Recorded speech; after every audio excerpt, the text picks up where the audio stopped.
There's a moment we all know. You're at work, at home, or maybe on the phone. Someone talks to you like you're a child. They roll their eyes, raise their voice, push your buttons, and inside, you feel that surge. Do I snap back? Do I explain myself again? Or do I just swallow it and take the hit? Most of us were never taught how to handle disrespect. We either explode or we stay silent and hate ourselves later. But the Stoics did something different. They didn't argue. They didn't beg to be understood. They ended the conversation calmly, firmly, and with their dignity intact. In this video, I'm going to walk you through 10 Stoic phrases that do exactly that. When to use them, why they work, and how to say them so you stay in control. No shouting, no drama, no guilt. Before we begin, remember this practical wisdom.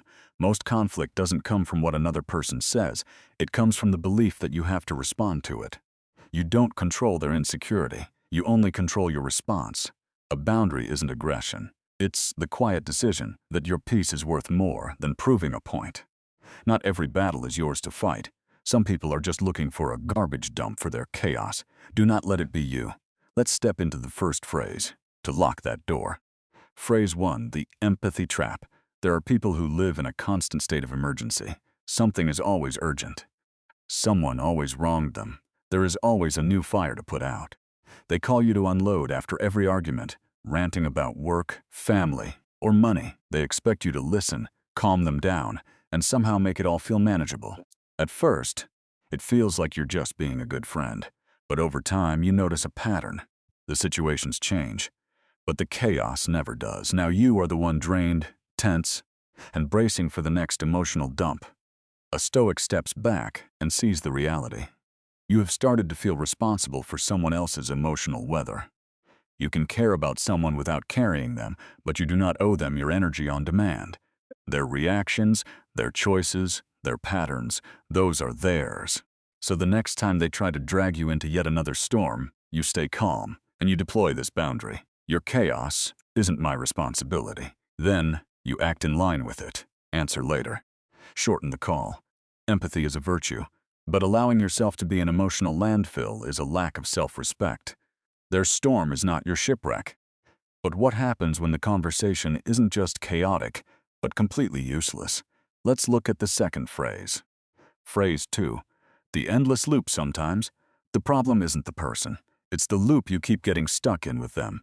You've had the exact same argument 10 times. Nothing changes. No one learns. You both walk away irritated, and a day later, the cycle starts again. Or maybe it's not even a full argument. It's the passive-aggressive comments, the little jabs. The same tired complaint brought up over and over, just dressed in slightly different words. You feel your chest tighten the second the topic comes up. You already know how it ends. You already know it's going nowhere, but you stay in it anyway, out of habit, guilt, or pride. A Stoic pays close attention to that internal signal. They understand that time and energy are their most non-renewable resources. This is not helping. This is not moving anything forward. Progress is the standard. Not winning, not having the last word, not proving a point. So, the next time you are halfway through another pointless, circular conversation, you pause, you take a breath, and you deploy this phrase. This conversation doesn't serve me. You are not attacking them. You are judging the conversation. And then you back it up with action. You stop engaging, you change the subject, or you step away. Staying in a repetitive argument doesn't prove your patience. It proves your lack of boundaries. Break the loop or be broken by it. But what if the conversation isn't just a loop, but an active drain on your life force? Let's move to phrase 3. Phrase 3, the energy vampire. There's a point in life where you realize your energy is not unlimited. You have work, health, maybe a family, and only so much attention to spend in a single day. And then there is that person who treats your life like their personal emotional landfill. They show up already spun up. They demand your attention, pushing their outrage onto you. If you don't match their intensity, they get louder. If you stay calm, they accuse you of not caring. So you get pulled in. Your heart rate goes up, your evening is gone, and you're dragged into a storm that was never yours to begin with. This is where a Stoic draws a hard line. Your nervous system is not a public resource. Their conflict, their overreactions, and their need to stay offended, that is entirely their business. Your peace is yours. So when you feel that familiar pull into someone else's manufactured crisis, you keep your voice level, look them in the eye, and say, "I'm not trading my peace for your drama." Then you stop justifying. You don't explain it 10 different ways. You let the silence do its job, or you step away. Giving your energy to someone who feeds on chaos isn't being supportive. It's being a hostage. Guard your inner citadel. But what happens when the chaos isn't just exhausting, but stubbornly repetitive? Let's confront the fourth phrase. Phrase 4, the broken record. This line is for bad faith repetition. When someone keeps dragging you back into a conversation you've already had and resolved, just to stir up drama. A relative or coworker keeps bringing up the same tired complaint for the 10th time. You've answered it calmly. You've explained your reasons. You've made your decision. But they insist on reopening the old wound, not to find a solution, but to keep you on the defensive. That is not a discussion. That is a power play. Marcus Aurelius warned against wasting your short life arguing with those who refuse to hear. You state your truth once, maybe twice. After that, continuing the argument is a choice, and you are choosing your peace over their need for conflict. So, you wait for them to pause. Then you say it calmly, no emotion. You're talking to a wall right now. I've already answered this, and I'm not going over it again. Then you are done. You walk away. You turn back to your work. Explaining yourself to someone committed to misunderstanding you is an insult to your own intelligence. Let them talk to stone. But what do you do when they aren't just repeating themselves, but actively attacking the rules of your life? Let's uncover phrase 5. Phrase 5, the boundary test. There is a kind of argument that never ends because it is built on a dangerous assumption that your boundaries are up for negotiation. Every time someone doesn't like them, they push. You say, "I'm not available after 9 p.m." They say, "You're being difficult." You say, "I don't lend money to friends." They say, "Wow." So you don't care about anyone but yourself. If you play along, you get stuck. You explain, justify, and defend. You give your whole life story for why you need sleep, why you protect your finances, or why you want your privacy. But every explanation just invites more attacks, more pressure, and more testing. A Stoic understands that a boundary is not a debate topic. It is a line you live by. You are willing to communicate it clearly, but you are not willing to put it on trial just because someone else is inconvenienced. So when the pressure starts and they demand reasons, you stay calm and say, "I don't debate my boundaries." That is it. You are not asking for permission. You are not applying for approval. You are stating a policy for your life. Explaining a boundary to someone who doesn't respect you is just giving them ammunition to break it.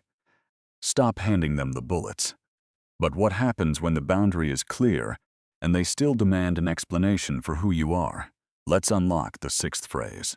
Phrase 6, the justification game. Family and intimate relationships are where this trap hurts the most. It is the ultimate justification game. You have probably had that argument that never actually ends. The same topic, the same accusations, the exact same lines you have defended 100 times over. Why are you like this? You are being selfish. You try to stay calm. You explain your intentions. You clarify your actions. You bend over backwards to be understood, but somehow it never lands. The goalpost just keeps moving. A Stoic recognizes a liberating truth in these moments. The goal of their attack was never genuine understanding. The goal was control, producing guilt, or simply winning the exchange to feel superior.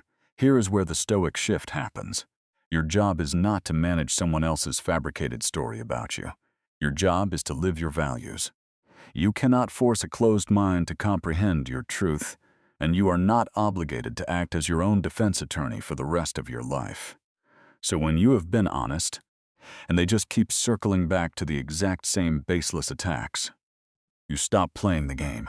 You look them in the eye, keep your tone level, and deliver this phrase.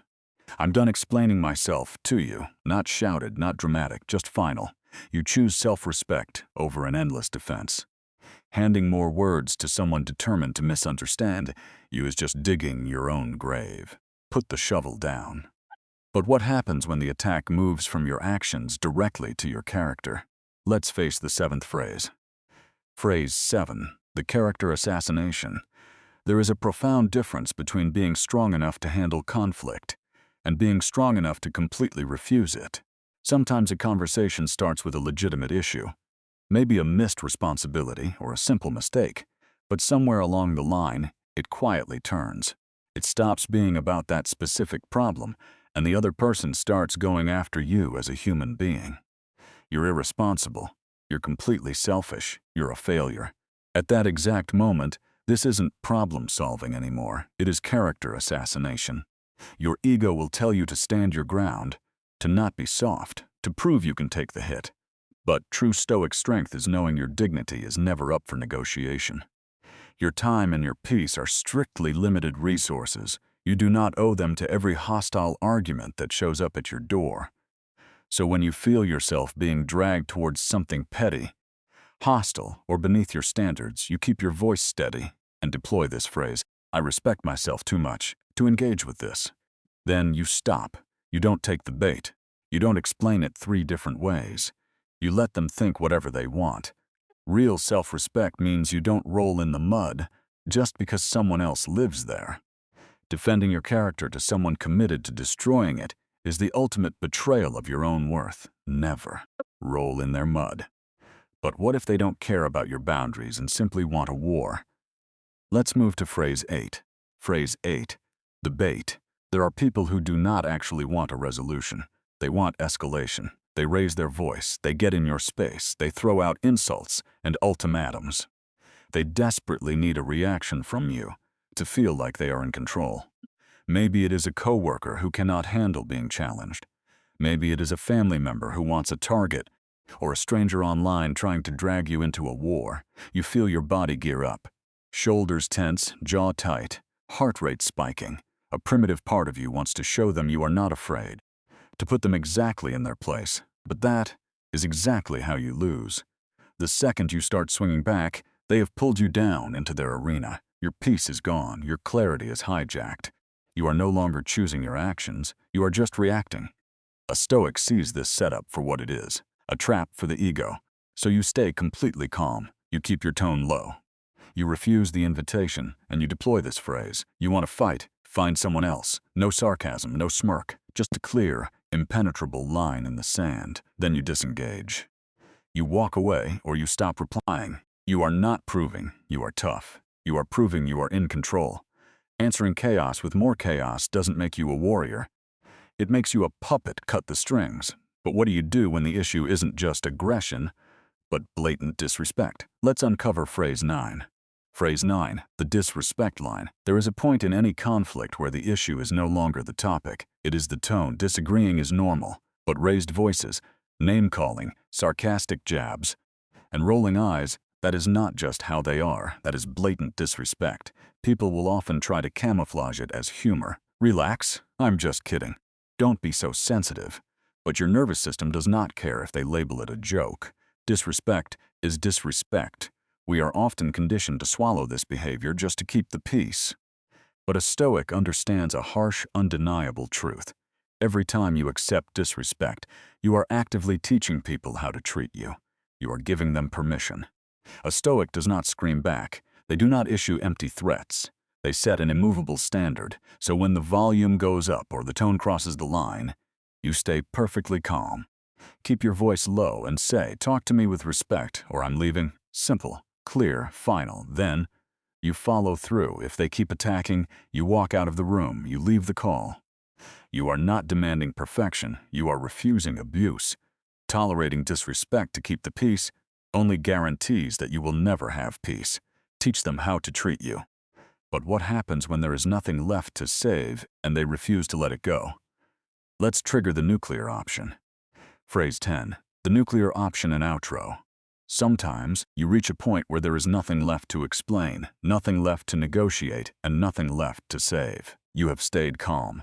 You have stated your boundaries, but they keep pushing. They raise their voice, twist your words, and refuse to let it end. This is where you stop playing their game completely. You do not match their volume. You do not deliver a dramatic exit speech. You simply make a final decision about your time, your energy, and your nervous system. You look at them, and you say calmly and clearly, "This conversation is over. That is it." You are not asking for permission. You just follow through. You walk out, you end the call. At the end of the day, no one gets to decide our peace for us. We are not responsible for fixing every broken argument, but we are completely responsible for protecting our own minds. Guard your peace. If one of these tools helped you take your power back, tell me which one in the comments. I read every single one. And if you want more Stoic tools to build your inner citadel, subscribe so you don't miss the next video. Stay strong. The path of the Stoic is never a final destination. It is a relentless daily practice. Every time you fiercely protect your peace and walk away from unnecessary chaos, you are actively building an impenetrable fortress in your mind. But you do not have to build that fortress alone. If you are ready to master these ancient tools, if you want to dive deeper into the profound lessons of Marcus Aurelius and Seneca to navigate this unpredictable modern world, then you belong right here with us. Subscribe to Stoic Life. Right now, we are forging a community of individuals who choose absolute discipline over pointless drama. Join the ranks. A mind left untrained is a guaranteed victim to every storm, but a mind fortified by wisdom is completely untouchable. Build your citadel. Subscribe now, hit the bell, and stay unbroken.